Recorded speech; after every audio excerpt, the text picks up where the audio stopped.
না, এই শোন শোন শোন, যাচ্ছি বাবু দাঁড়াও। তোর কাছে আমি টাকা পাই, তুই টাকাটা দে। বাবু আর 2 দিন সময় দেয়, আমি তোমাকে দিয়ে দেবো। এখনো 2 দিন সময় লিখছিস শালা চিটা। তোর এখনো 2 মাস সময় দিচ্ছি, তুই 2 মাসের ভেতরে টাকাটা দে।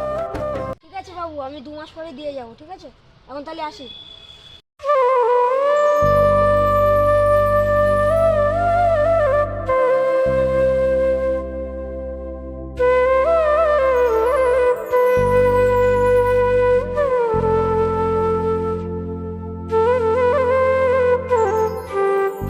আর এই দুনিয়ায় বিষ থেকে কি লাভ হবে, তাই বিষকেই মরতে হবে।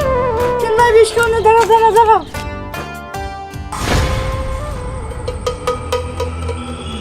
জিশান ভাই, তুমি এখন করো না, একদিন তুমি সফলতা পাবে। আগে তুই যেগুলো বলছিস আমি আর বিষ খাবো না, তোর কথা শুন। এই বাঁশঝাড় তোমাকে কেটে খালি করে দিতে হবে, এখানে একটা প্রজেক্ট লাগবে, এই দায়িত্ব তোমাকে দিলাম। ঠিক আছে দাদা, 5000 তোর মধ্যে খালি কর। ঠিক আছে শোন, এই তুই ভাইটা কোথায় জিশন না, চল ওর কাছে যাই। এই জিশন ভাই, তুই এখন কি করছিস?